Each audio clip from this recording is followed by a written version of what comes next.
So if you were to compare yourself with me now, you'd be doing yourself a disservice because I've been doing it for ages. People would be saying, how can they support the channel? Chiso, buy Chiso. I've got tops, got hoodies, I've got the Dragon Ball Z tees, like the Pain and Full Star tees. You lot could support, buy some of the merch. I'll be able to churn out more content. This one I'm just waiting by myself for the moment, and I'll bring out more colours. Please support. Big episode. I've got my boy Nathan Messiah. You lot have been requested for time. He pulled up. Gabriel was here. You lot are gonna love this. Like, this is like, if you got younger brothers, younger cousins, your kids, make them watch this. This episode is very, very important. You need this. Stay tuned. I came on a humble thing. On a humble thing, yeah? Hey, the trim is fresh. The waves you know are. what you was doing, bro. The waves. Hey, wait. You know what you was doing, How bro. many hours did you marinate the waves for? Bro, I don't brush no more, bro. You don't brush this no is more? This is all like residual effects of when I was like in year 10, brushing for like 2 hours a day. Too much time back then. I'm being dead serious. I'll do. You know you have to clean your hair before you go to barbers. Hey, you know what? Yeah? There's one of the man them like that, Sumba. The same thing. He's I got don't bru- residual. Yeah, because Like, his when you hair's go so wavy. crazy Yeah. for so long, yeah, you don't need to do much. You actually don't. So those waves are natural. Yeah. What, you think I use texturizer or something? Hey, bro, There's no this guy's a escalator. skeptic. This guy's a resident skeptic. I was wondering whether you do S-code or any kind of... Hey, Hey, know- you see when bro, I'm you not- see when he crosses the leg, yeah? Be texturized and Showtime. No, but I'm not like fully black. Obviously, I'm black, but like there's mix. Do you know what I'm saying? Where's both your parents from? Well, my mum's from Jamaica, but you know, like the more like Indian side Jamaicans, and my dad's from Barbados, and there's white mixed in there as well. Okay. So you think that's where this might come from, not like years of texturizing and do-ragging? No. If you see my little brother, he looks like he could be like Trini, like kind of mixed. Like he's darker than me, but like looser hair texture. Okay.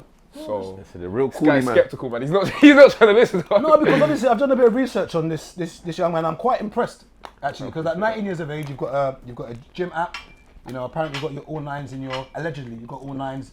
He showed it on the I channel, showed it bro. on the thing. I did showed a it on video. the There thing. was the. No, I'm actually impressed because at your age of 19, a lot of guys that I know were not on the stuff that you're doing. So I want to commend you and say that. No, all jokes, no. All I know. I've been banting you before. Yeah. It is actually commendable to see what you're doing. I appreciate that. And you're at a position where a lot of men who are even my age are striving to get to and haven't reached. And you've done that at 19. At 19. Yeah. And I literally sit next to you saying like, well done. I'm almost double your age, mate.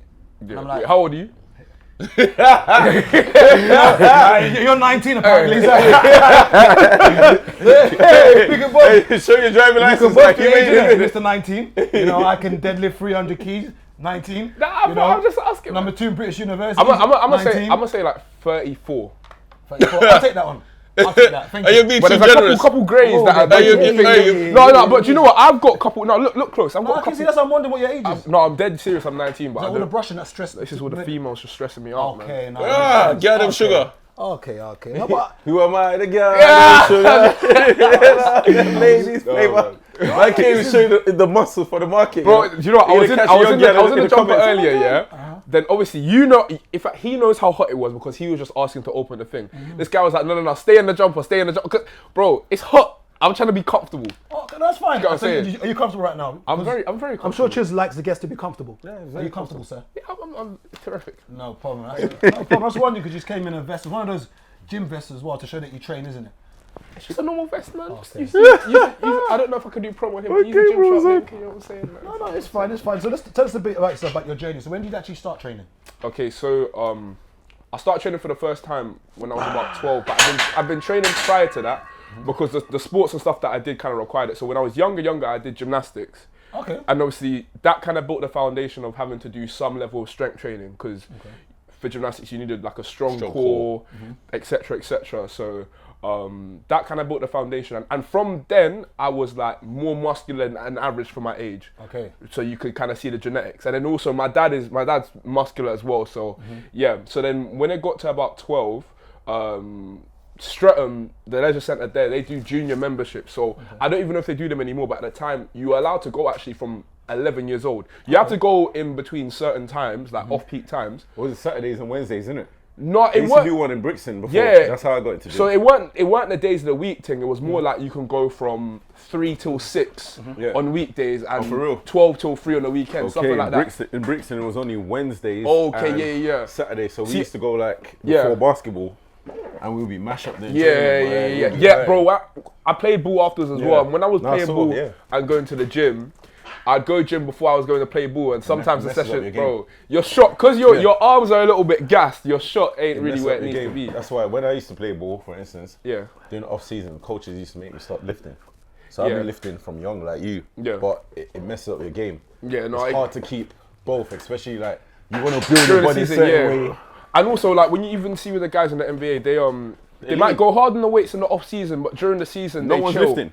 Yeah, They chill, especially because when you're playing ball that much, your recovery's already a little bit impaired. So add lift into that. So when did the transition go from actually sort of training in the leisure centre to when you actually realised that I'm doing gymnastics, my core's strong, I'm actually pretty strong. So when was the transition when you said to yourself, hold on, this is actually So it wasn't my lane? even my decision technically. It was kind of made for me. When it got to year 11, my mum was like, you can't, because at this time I was doing basketball and I was also going really hard in the gym. I also, at this point, I was also making fitness videos and etc. At 15, you was doing fitness videos? Yeah, so I started my channel when I was 14. On fitness? No, I started it on something completely different. Something like curly hair, something you did. Yeah, I started it doing, you know, back in like 2017, 2016 times, wavers. with the little high top, and you either texturized it, twist smudged it, or just got it curly somehow. It's interesting you mentioned texturizing, what man were doing that. Are you referring to... I wasn't part of that group. I'm just saying I know of man that did that. Do you know what I'm saying? Gabriel, Like, Gabriel's friends of friends. No, I'm just wondering what you meant, because I don't know if he was referring to yourself or just your friends. Did I step on this guy's shoe on the way in or No, something? sir, What did I do? no, sir, I was just wondering, because you know when you came in just... Hey, the muscles Even intimidating. the triceps just tensing. The triceps tense naturally, like, you know, if they're tensing. And the triceps just... I'm chilling, man. Hey, listen, I'm chilling. Yo, I'm trying to ask you. Listen, man. No, sir. So you're talking about What basically, we were you said that decision was made for you, that your mum... Yeah, so she goes, you can't do basketball and the gym going into year 11 because you need to focus on your studies, so just pick one of them. And obviously at the time I was still good at basketball, but I was probably at my best at the beginning of that year. This is 2018, I was probably at my best at the beginning of that year. But then as the gym started taking over, I started training less with basketball and obviously more in the gym, and I wasn't quite playing as good. And obviously, I just always saw more potential with the gym stuff because I was always exposed to some of the guys in the industry that were, some of the younger guys that were actually kind of doing their thing. But to be honest, they were more in America. There wasn't really many in the UK that were doing their thing like that. You know what's crazy? How I came across you was my little cousin, Jaheem. So Jaheem is like, how was Jaheem, like 20? So Jaheem's strong as well. Yeah. So when he was like, I think like 17, just turned 17, he was like, goes, yeah, I don't know anyone as strong as me, but the person that I know who's close to me is this guy Nathan. I was like, let me see him. And I was like, oh, I've seen him before. He's like, where? I said, right, in the gym. I was like, oh, for real? Yeah. I was like, yeah, I've seen him before. I've seen him in the gym. So he showed me clips of you lifting. I was like, yeah. I must have been 17, 18 them times. Nah, I think he was like, probably like 16, going on 17. Yeah. So he showed me a clip and I was like, right, this guy's strong for his age. Then I was like, yeah, I don't really know much guys who are strong that young. Then the next year, when you was like 17, he showed me the next clip. I was like, whoa. That was a big change there, because that was one of the first years where I was kind of like full on the content, and it was actually kind of working at that time. So, and also when I was 16, I had an injury. I injured like my intercostal muscle in your ribs. So I couldn't deadlift for like 7 months, and then by the end of that year, it healed. And you know when you take a lot of time off or something, so bro, when I first injured it, it hurt to breathe, and I had to change the side I slept on, everything. But you know when you injure something and then you come back, if you're fully good, the rate of progress will be mad. So because I'd started progressing crazy, like I think at that time my deadlift went from like 200 to 260 in about 8 weeks. And obviously that raised a lot of red flags when man were like, yo, I don't think this guy's natural. This ain't making much sense. I saw the haters. Yeah, there's a lot of them. Even in the gym, there was grown men hating in the gym thinking, and especially like, in Kings, because you know the vibe, it's like people don't really like seeing people with like cameras and things like that because they don't, I think they're from like an older generation. Do you get what I'm saying? So when they see the younger guys doing it, I think almost in their heads as well, you need to be established in order to be doing it. So like if they, you know, like James Holland said, the big bodybuilders in there, they probably don't have a problem with those guys doing it. But us like 16, 17-year-old kids, they're like, who's this guy? Like what's he doing? But yeah, so like when it got to year 11, my mum was like, yo, you need to pick one. I picked the gym, and obviously that year I was in school doing exams and etc. And then it got towards the end of that year, and I started going hard on the content, but still there was no real gains in terms of like my channel growing or anything like that. So by then, what was it? What was that? Your third year by then? That was my third year of doing it. Yeah. So I started in 2017 and 2018. So how many subs did you have by then? I had about 4,000. So I was talking to you earlier about how, you know, you've grown mad quick compared to, because I told you my first 4K took me 2 years. Yeah. So it wasn't really anything crazy. But then that video we were talking about, the All Nines video, that one really changed the trajectory of my channel at the time. Yeah. So yeah, that was crazy. And then it's pretty much been up since there. And you said that video was getting shared in schools and so that video was, I was getting told that people were playing that in schools, playing that in assemblies, teachers were playing it for their students, and etc. etc. Like it was crazy. I've even had like schools ask me to come speak at their school. Yeah. I think mostly off the back of that video. So that's that one video there pretty much changed, and that's why I always say, like, whatever you do it to the best of your ability, because you never know. Like, if I was to tell someone that the reason why I've come up in the fitness industry is because of a educational video, it wouldn't really make much sense. Yeah. And I wouldn't have known that at the time. But you don't need to know where something's gonna go, but if you put your best into it, then you're not gonna lose out. And now what that video has probably caused for you is everyone's gone back and started watching all your That's original exactly what content. happened. Exactly what happened, because that was one of my first like semi-viral videos. Yeah. When that happens, like YouTube goes and like recommends a lot of your old content, and not even that, like people might just say like, oh cool, this is a good video, let me see what other stuff he's got on his channel. And at that time I'd had a bunch of like really good fitness videos actually, but they just weren't getting any views. You know, you can be making sick content for a while, but no one's seeing it. And then after that, a lot of the old videos started blowing up as well. And then I kind of just rode that wave and kept it going. You know, funny you say that. That's exactly what I was saying to Yemi. Yeah. That trains in the gym. Yeah. Because Yemi's channel is growing slow. Yeah. But I said to him, don't fall off it. No. Just keep posting. Just keep posting. He's like, yeah, but this ain't boom and TikTok is blowing.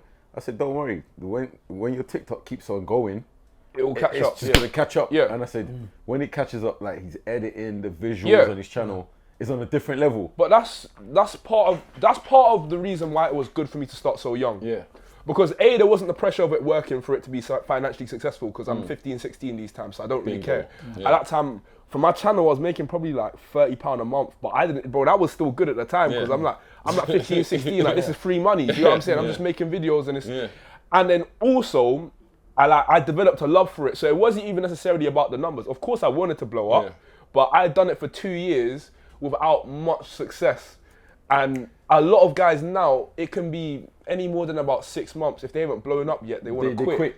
I'm like, yo, bro, like, because they look at where you are now, but they don't clock where it started from. Because this is going into my 6th year of doing YouTube. Yeah. So if you were to compare yourself with me now, you'd be doing yourself a disservice, because I've been doing it for ages.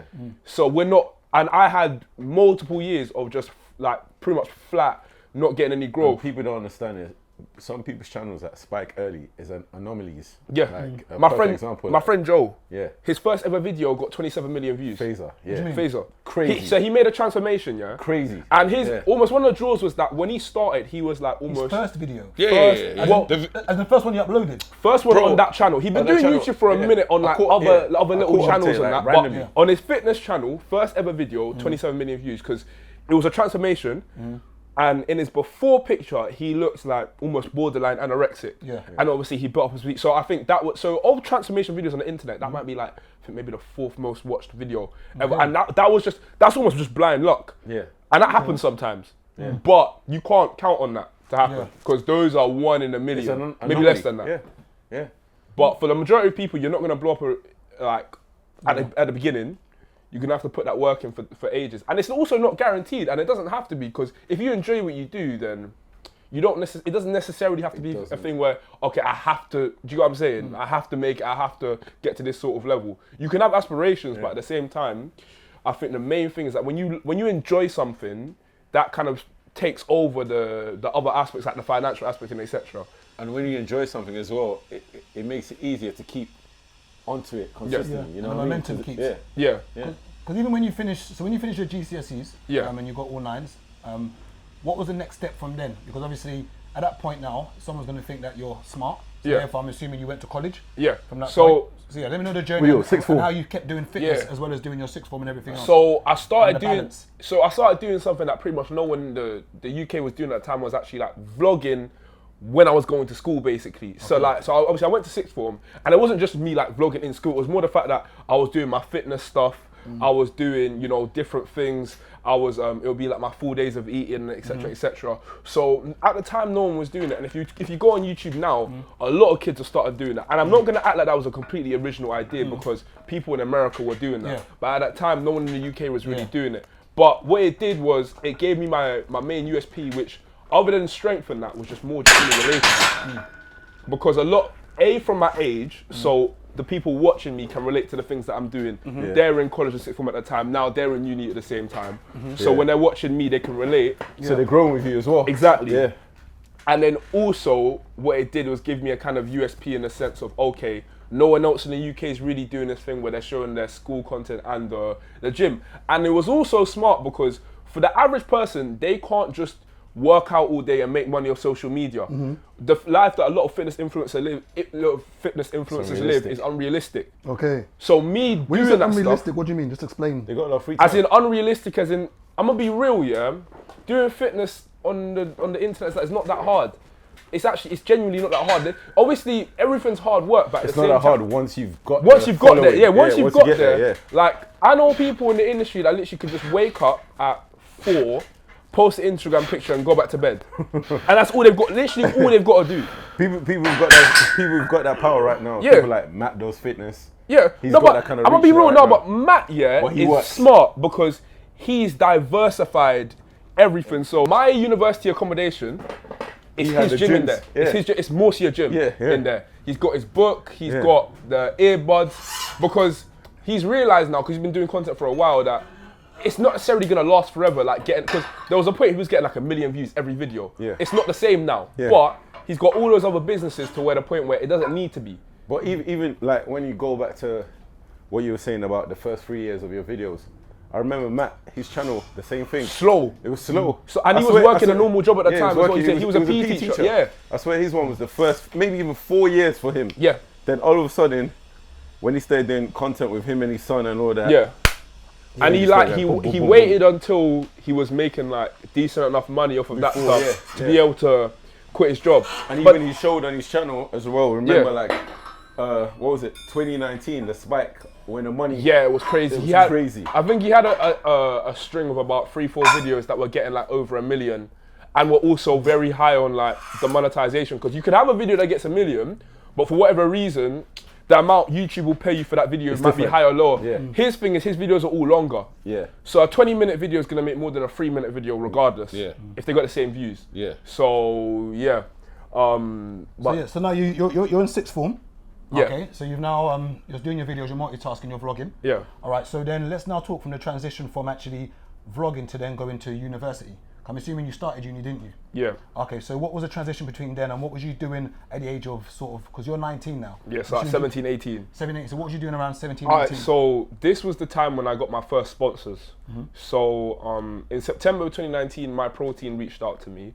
But at the time, they couldn't sign me because there's some law that you can't sign minors to supplement deals. Okay.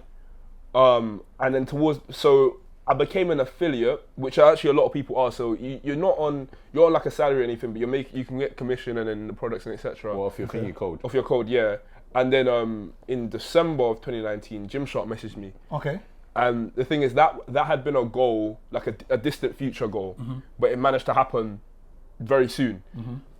And then obviously in January that year, they invited me up there, met me, and then I'd gone to a couple of events with them. And then in May of 2020, I got sponsored. Okay. And obviously then and now, I'm still the youngest person on the brand. So just now, what does that look like? So when so each time you mention things, I'm just going to want the audience to understand what you mean by that. So when you say you're sponsored, what are the limitations within that sponsorship? So let's say Gymshark sponsoring you now, and obviously you're wearing their top.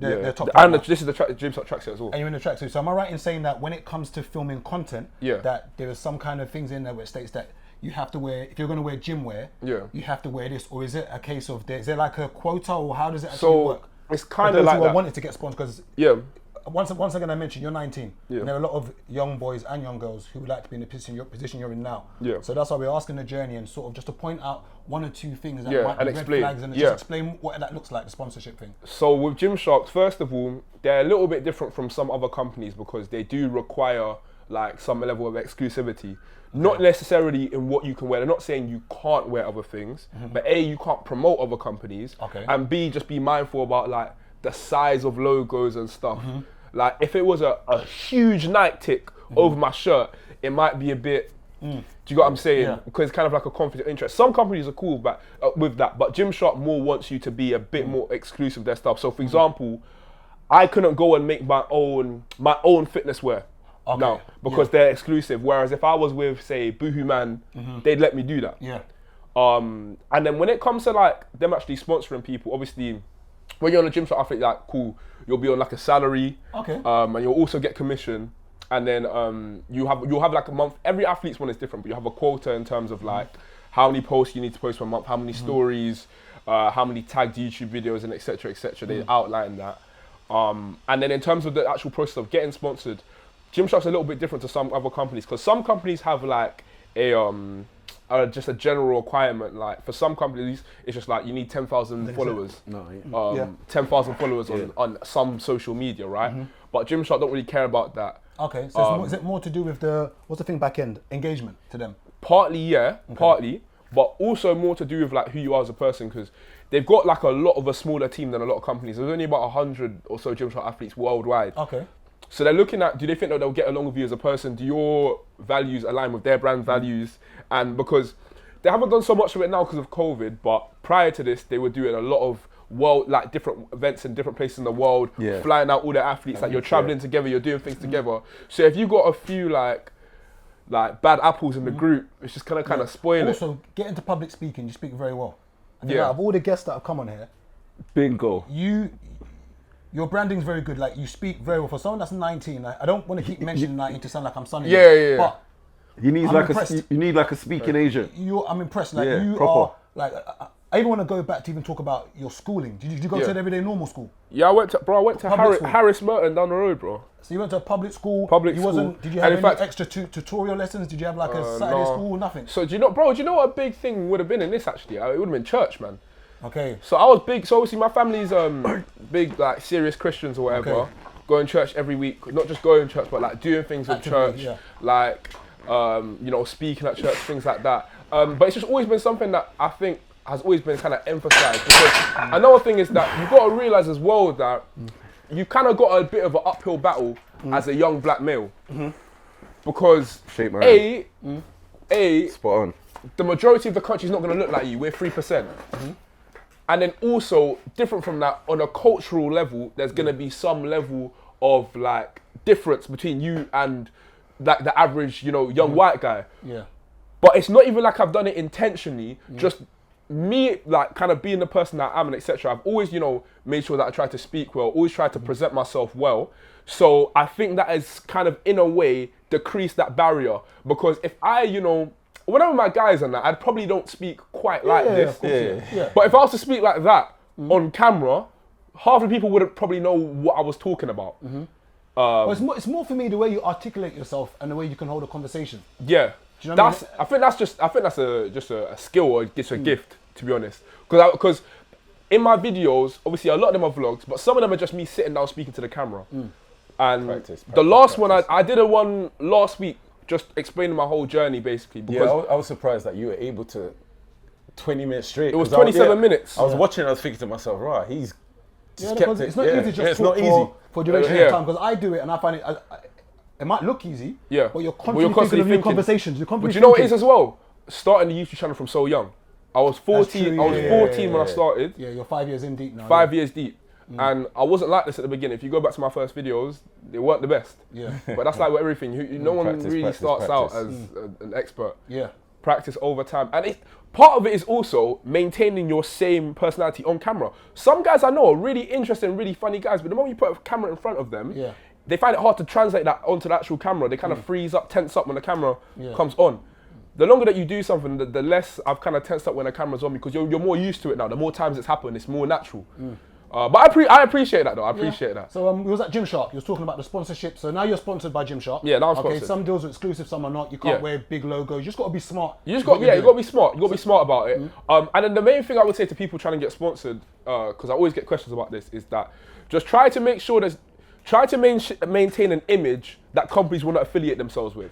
Because there's some people in the industry who like, they might be big, but no company really wants to tie themselves to them because of some of the things that they put on their channels, put on their social media and things like that.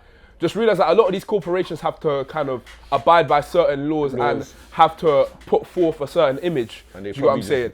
They vet you on the slide to see. Exactly. So if your image doesn't align with that, come on, let's go. If your image doesn't align with that, we'll get to 4 plates soon so you can join in. Don't worry. We thought we'd get the baby weight out of the way for you so that you can come in at the 4 I plates. got to train. You never told me we were training, bro. You never told me this. I would have come. I would have done my rotator cuff warm up and you know what I'm saying. So yeah, I didn't know if today was a chest day. That's why I didn't want to. I don't even know what I'm training. So now you're sponsored by Gymshark. The deals come through. Yeah. Okay. And now you're thinking to yourself, what's the next stage? So you're now at university. You're now started. What did you go and study? I went to study sport and exercise science. Are you still doing that now? So that's another thing. I went. Let me go. Okay, cool. So prior to starting university, because of the position that I was in at that time, you know, making pretty good money on social media and etc., having my channel, I was almost at 100,000 subscribers at that time, and everything was kind of going well because I'd had a successful summer. Like my summertime usually does better for me content-wise. It's just easier to make content. You're outside, you're going on holidays, etc., etc. It's easy to make content. So summer had been good, and then now when it comes to university, it wasn't like I felt like I needed uni. It was more a thing like, cool, I balanced YouTube with school, I balanced YouTube with sixth form.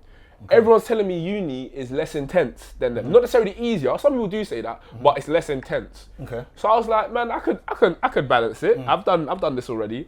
So I went to university. Enjoyed my course, to be fair, because I went to Loughborough. Okay. And probably most people know that for sports, Loughborough is very good. Yep. Facility is really good. You know, we're doing practice. A famous boxer goes there and does these AJ, yeah, I see. You see him regular. In fact, I walk in. So I just started boxing the other day as well. Okay. Just started out, and I walked into the gym at the wrong time, and I just see him in there shadow boxing. Yeah. And you know we were talking about going to Dubai. Yeah. On my flight back from Dubai, he was on the same flight, so I just went up and spoke to him. He's so calm. Yeah, he's proper calm. He's proper humble. Yeah, like, he trains at Loughborough. Yeah. And it's like everyone there kind of like you just enjoys having them there. There's a few dumb students that do some. We saw that, yeah. Do some foolishness, but it's uni. It was 3 a.m. in uni students. Yeah. People are drunk. It's life, innit? I see that, yeah.